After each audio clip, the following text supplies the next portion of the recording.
Hello again, this is Eric with the Paperback Warrior blog, podcast, and YouTube channel. If you aren't familiar with Paperback Warrior, you can hit the bulk of my content at paperbackwarrior.com, where you can find thousands of reviews and articles about vintage fiction. Alright, so I journeyed back to the Uptown Chamberlain's bookstore, which is ironically in the downtown section of Jacksonville, Florida. There's two Chamberlain bookstores. There's one massive one-level store in West Jacksonville, which I visit a lot and have covered on multiple videos here. But the Uptown store, I rarely go to. But it's 2 levels, it's stacked floor to ceiling with amazing books, and I really enjoyed my trip in there last month, and I think you did too. So I decided to go back there. So let's hop into what I found there. First up is Junction by Jack Dan. It's a 1981 Dell science fiction paperback. Now, Jack Dan, he wrote for magazines like If, Omni, he had stories published in Playboy. He's been collected in a number of anthologies and has edited some as well. He wrote science fiction and fantasy novels.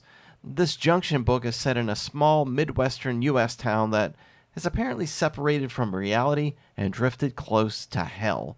The main character is a guy named Ned that must journey through hell to leave town, eventually emerging in 20th century New York as a type of messiah.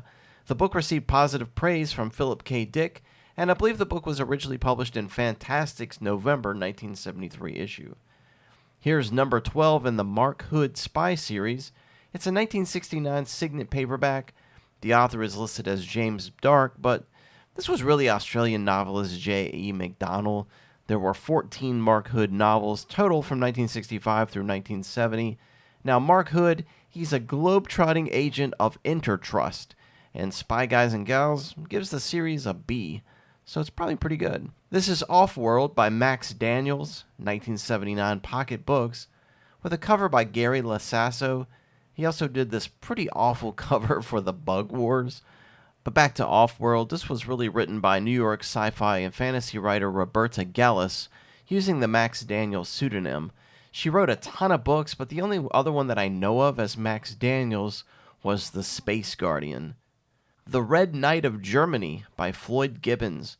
This is a Bantam Pathfinders edition from 1964. This is the story of Baron von Richthofen, I might be saying that name wrong, Germany's great warbird known as the Red Knight, but we typically refer to this guy as the Red Baron. I'm sure you've heard of him. He had 80 kills during World War I. He was killed in action in 1918. I don't know much about Floyd Gibbons, though. Here is Sirens by Eric Van Lustbader, Fawcett paperback from 1982. The book stars Dana Whitney, an actress destined for an Oscar.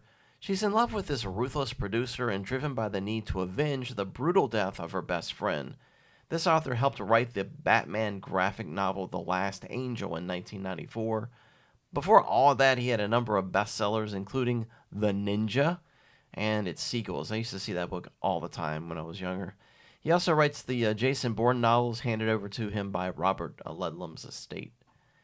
If you need Carolyn Cherry sci-fi and fantasy hardcovers, apparently this is the place to go. She's a St. Louis author born in 1942. She won a Hugo Award for Down Below Station and Tiein. She uses the name C.J. Cherry, Cherry with an H, to sort of disguise the fact that she was a female science fiction writer. At the time when she broke into the business, most of the genre was penned by male authors. And I don't care who you are, this just looks amazing. John Dixon Carr's 1955 novel, Captain Cutthroat. It's a hardcover by Harper and Brothers. The illustrator is Michael Mitchell, and here's what the synopsis says. When someone begins a killing spree on Napoleon's personal sentries, captured British agent Alan Hepburn finds himself forced not only to assist with the investigation, but also to match wits with the Emperor and his chief of police. As much as I love the cover of this book, I think the 2 Bantam paperback editions, they look really cool too. This is a 1954 hardcover by Macmillan. It's The Spider King. The book is about King Louis XI of France and his reign between 1461 through 1483. The author was born in Iowa in 1906. He wrote historical adventure novels about Joan of Arc, Isabella I, Walter Raleigh, and Elizabeth, among others. The store had a couple of Revenger paperbacks. No, this isn't the same Revenger written by John Messman. This is a different character, different series. This was a series of men's action-adventure novels, mostly written by Terry Harknett. The Revenger would run for 12 total books. the first 10 written by Harknett. Later, Pyramid Books acquired the rights to reprint these books in the US, but they changed the series name to Stark just to avoid confusion with the other Revenger series written by Messman. This is a 1949 Random House hardcover by Peter Bowman titled Beach Red. The author, Peter Bowman, was born in Michigan and called Falls Church, Virginia, his home. Been there many times. He was an associate editor of Popular Science Monthly and a correspondent on the staff of Air Force. He was also an engineer. This may have been his only novel, though. Again, Beach Red, Peter Bowman. I've had this book before. It's a 1965 Signet paperback by John Brunner. I've heard good things about this. The synopsis has a European hitchhiker running into a pack of deadly neo-Nazis. A Dell paperback titled Sinister Abbey. Publication date 1967. Author Ely Lee was a New Yorker that wrote in a variety of genres under pseudonyms. She wrote the novelization for the teen beach movie Muscle Beach Party in 1964, but she's mostly known for romance and gothics under her own name and that of Elsie Cromwell. Here's some Submarine action for you. Paperback Library, 1956. The author is Daniel Gallery, a rear admiral in the U.S. Navy. He served in World War II and was part of an engagement that led to the capture of the German submarine U-505. He wrote a few other novels as well, mostly comedic Navy fiction, and he also wrote nonfiction books. I used to own this book. It's called Down by Walt Grove. It was originally published by Dell in 1953, and it was reprinted several times by Dell shortly thereafter. This book was a smash hit back in the day. John Steinbeck said it reminded him of Jack London. Not much known about Walt Grove, though. I covered his 1950 novel Hellbent for Danger on the blog back in 2020. He wrote several books, including the novelization of the 1957 film The Wings of Eagles, starring John Wayne. Here's Malco, Operation New York. It's a Pinnacle paperback from 1973. This was a French series. It ran 200 books between 1965 to 2013. The books were written in French, but translated into several languages for international printing. Pinnacle published a dozen of these with a new numbering system, oddly enough. Avon, 1956 paperback of Space Plague by George O. Smith. Now, Smith, he wrote as Wesley Long as well. He contributed to astounding science fiction.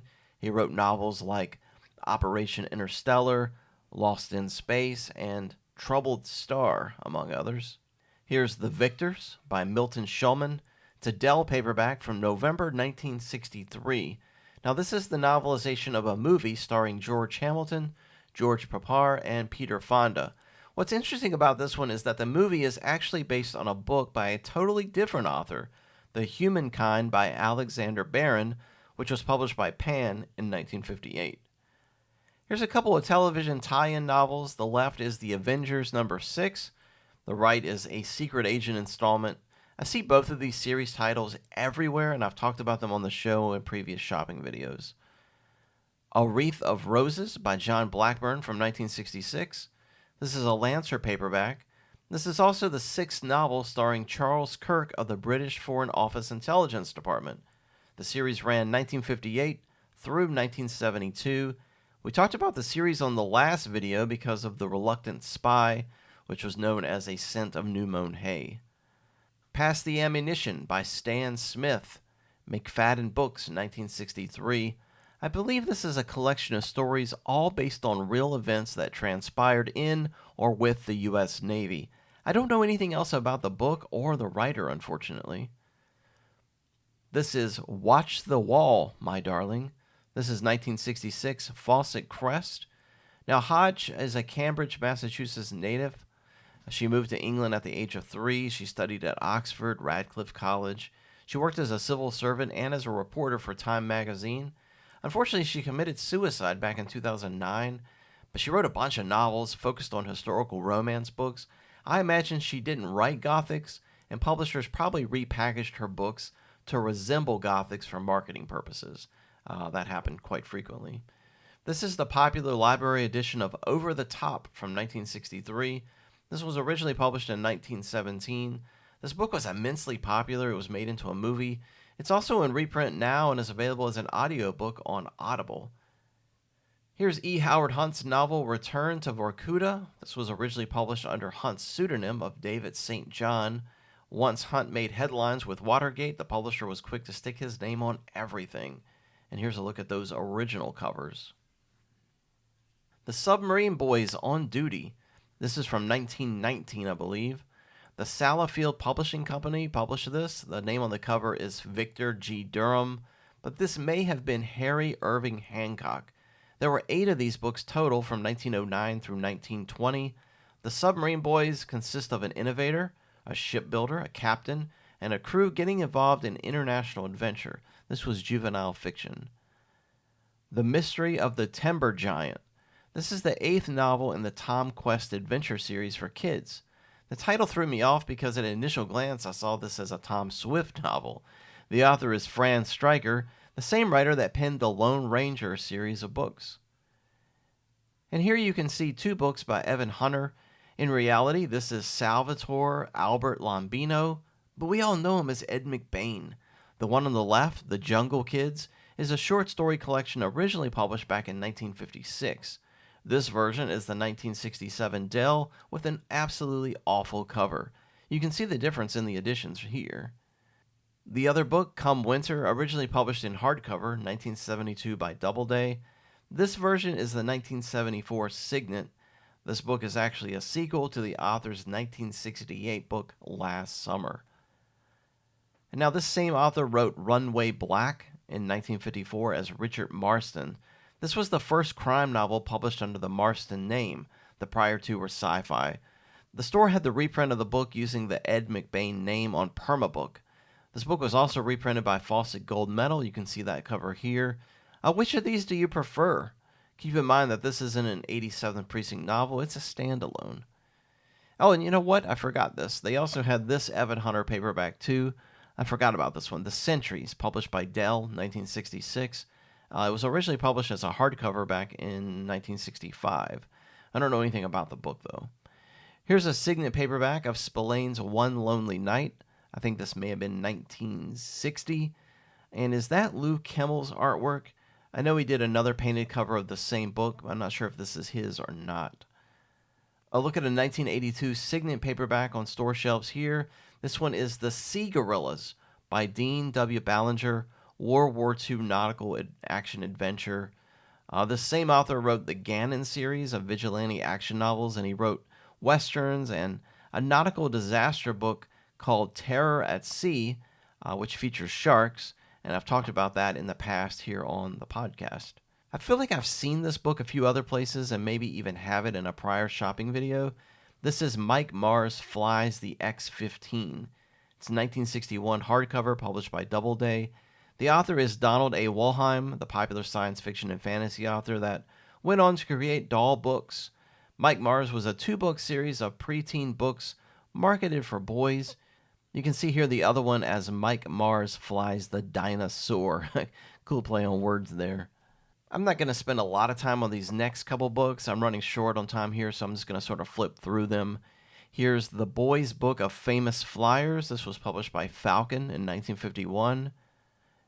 And here's Bill Bolton and Winged Cartwheels, 1933 hardcover, published by Goldsmith Publishing Company out of Chicago. I think there were 4 books total in this young adult series. The others were Flying Fish, Hidden Danger, Flying Midshipman. My apologies, this photo was cut off. The book is The Apple Dugan Family and the Strange Shipwreck. This is 1951, Zondervan Publishing in hardcover. Here you see The Lothian Run by Molly Hunter. She was one of the most popular young adult novelists of all time to emerge from Scotland. I don't have a year of publisher on this one. I forgot to write it down. Ren 1010 and the Ghost Wagon Train, published in 1958. Of course, it's a Whitman book. The Graange at High Force by Philip Turner. This is a sequel to a book titled Colonel Shepperton's Clock. This edition of the book is the 1967 World Publishing Company edition. They were based out of Cleveland, Ohio.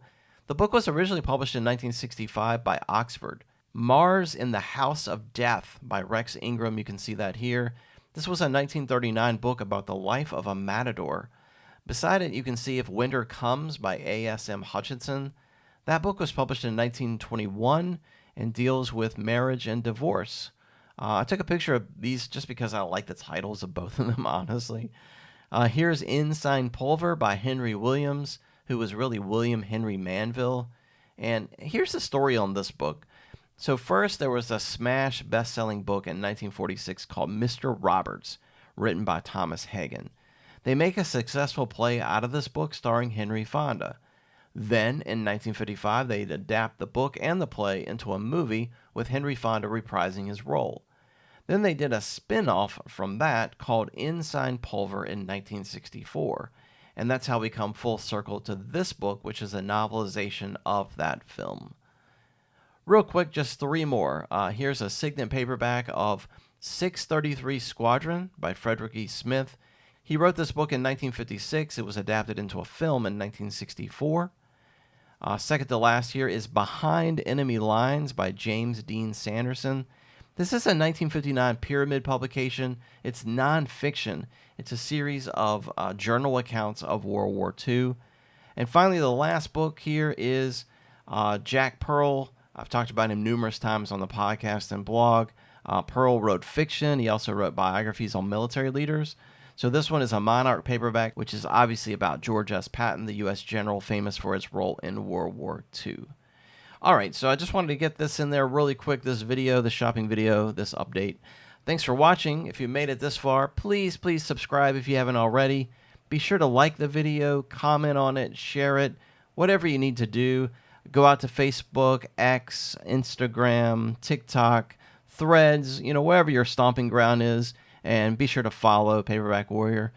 Stay tuned on our blog for tons of reviews weekly, plus links to the podcast episodes and videos just like this one.